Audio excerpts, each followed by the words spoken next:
BTC वाले भैया YouTube channel में आप सभी का स्वागत है। भारतीय राजनीति में ना कुछ कहानियां और किसी फिल्मी स्क्रिप्ट से कम नहीं होती, बिल्कुल वैसी ही। आज हम एक ऐसी ही कहानी को समझने जा रहे हैं। ये कहानी है चिराग पासवान की, एक जबरदस्त पॉलिटिकल कमबैक की कहानी। तो यहाँ पर एक सवाल खड़ा होता है ना, क्या ये लड़ाई सिर्फ एक विरासत को मतलब जो उन्हें अपने पिता से मिली थी उसे बचाने की थी, या फिर ये अपनी खुद की एक अलग पहचान बनाने का संघर्ष था? चलिए इसी सवाल का जवाब ढूंढते हैं और इस पूरी कहानी को ना परत दर परत खोलते हैं। अब देखिए, किसी भी कहानी को समझने के लिए उसकी शुरुआत, उसकी जड़ तक जाना बहुत जरूरी होता है। तो चलिए सबसे पहले बात करते हैं चिराग पासवान की विरासत के उदय की, मतलब एक ऐसी जिंदगी के बारे में जो राजनीति की दुनिया में ही जन्मी और वहीं पली बढ़ी। 31 अक्टूबर 1982 बिहार के खगड़िया में चिराग पासवान का जन्म हुआ। और जैसा मैंने कहा, राजनीति तो उन्हें विरासत में मिली थी। उनके पिता स्वर्गीय राम विलास पासवान जी, जो भारतीय राजनीति के एक बहुत बड़े कद्दावर दलित नेता थे और लोक जनशक्ति पार्टी, जिसे हम एलजेपी कहते हैं, उसके संस्थापक भी थे। तो इसका मतलब क्या हुआ? इसका सीधा मतलब ये है कि उनका पूरा बचपन ही सत्ता के गलियारों में संघर्ष को देखते हुए और जन सेवा के माहौल में बीता। आप सोचिए, उन्होंने पॉलिटिक्स को बहुत ही करीब से देखा और सीखा। लेकिन पॉलिटिक्स में आने से पहले चिराग पासवान ने एक और दुनिया में अपनी किस्मत आजमाई थी। हाँ, ये थोड़ा दिलचस्प है। चलिए उनके फिल्मों से लेकर राजनीति तक के इस अनोखे सफर पर एक नजर डालते हैं। दिल्ली में अपनी शुरुआती पढ़ाई पूरी करने के बाद उन्होंने बीटेक में एडमिशन तो लिया, लेकिन उसे बीच में ही छोड़ दिया। क्यों? क्योंकि उनका झुकाव था एक्टिंग की तरफ। और फिर साल 2011 में उन्होंने मिले ना मिले हम नाम की एक फिल्म से बॉलीवुड में डेब्यू भी किया। खैर, फिल्मी करियर कुछ खास चला नहीं और सिर्फ 3 साल बाद ही 2014 में उन्होंने अपने असली रास्ते यानी राजनीति की ओर एक बहुत मजबूत कदम बढ़ा दिया। साल था 2014, लोकसभा के चुनाव थे। अपने पिता के गाइडेंस में उन्होंने बिहार की जमुई सीट से चुनाव लड़ा और क्या हुआ?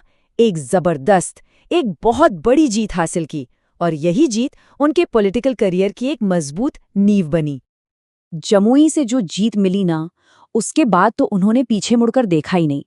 लगातार 2 बार मतलब 2024 तक वो सांसद रहे और इस दौरान उन्होंने अपनी एक इमेज बनाई, एक ऐसे यंग लीडर की जो पुरानी राजनीति से हटकर युवाओं के मुद्दे, रोजगार और डेवलपमेंट पर फोकस करता है। अच्छा, अब आते हैं कहानी के सबसे अहम, सबसे दिलचस्प मोड़ पर। सेक्शन 3, विरासत की असली चुनौती।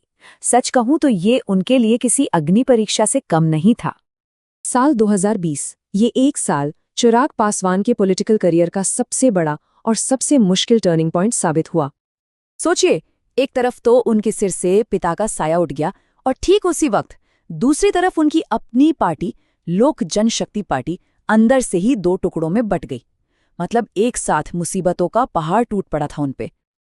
अगले 3 साल यानी 2020 से लेकर 2023 तक, ये समय उनके लिए अपने पॉलिटिकल वजूद को बचाने की लड़ाई बन गया।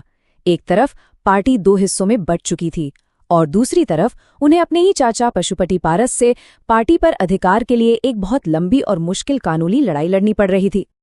लेकिन कहते हैं ना, अंधेरे के बाद ही सुबह होती है और यहीं से शुरू होती है उनके कमबैक की कहानी। सेक्शन 4, संघर्ष और एक जबरदस्त वापसी। एक ऐसा दौर जहां उन्होंने अपनी एक बिल्कुल नई पहचान बनाई। इसी मुश्किल दौर में उन्होंने एक नारा दिया, बिहार फर्स्ट, बिहारी फर्स्ट। देखिए, ये सिर्फ एक नारा नहीं था, ये बिहार के विकास को लेकर उनका विजन था और इसी विजन ने उन्हें सीधा डायरेक्ट जनता से कनेक्ट करने में मदद की। पार्टी पर अधिकार की जो लड़ाई चल रही थी ना, उसी बीच उन्होंने अपनी एक नई पहचान भी बनाई। उन्होंने अपनी पार्टी का नाम रखा लोक जनशक्ति पार्टी रामविलास। ये एक तरह से अपने पिता की विरासत को सम्मान देने का उनका अपना तरीका था। और जानते हैं उनकी इस सारी मेहनत का नतीजा कब दिखा? 2024 के चुनावों में। न सिर्फ उनकी पार्टी ने शानदार प्रदर्शन किया, बल्कि एनडीए सरकार में उन्हें केंद्रीय मंत्री का पद भी मिला। ये उनके पॉलिटिकल स्ट्रगल की एक बहुत बड़ी, एक निर्णायक जीत थी। तो सवाल ये है कि आखिर चिराग पासवान की राजनीति का मतलब क्या है? वो किस तरह की पॉलिटिक्स करते हैं? चलिए सेक्शन 5 में उनके लीडरशिप के ब्लूप्रिंट को डिकोड करने की कोशिश करते हैं। देखिए, उनकी राजनीति के सेंटर में कुछ बहुत मजबूत पिलर्स हैं। पहला, वो युवाओं और रोजगार की बात करते हैं, जो फ्यूचर की पॉलिटिक्स का एक बड़ा संकेत है। और दूसरा, अपने पिता की ही तरह वो खुद को दलित समाज की एक मजबूत आवाज के तौर पर पेश करते हैं। और इन सबसे ऊपर उनकी भाषण देने की कला, उनकी ऑरेटरी स्किल्स, जो उन्हें लोगों से इमोशनली कनेक्ट करती है।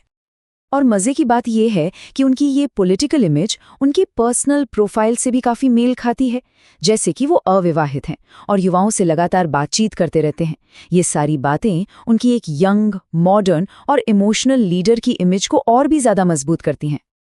तो कुल मिलाकर देखें तो चिराग पासवान की कहानी सिर्फ एक नेता के बेटे की कहानी नहीं रह जाती, नहीं, बल्कि ये संघर्ष की कहानी है, असफलता की कहानी है, टूटने की और फिर से उठकर खड़े होने की एक इंस्पायरिंग कहानी है।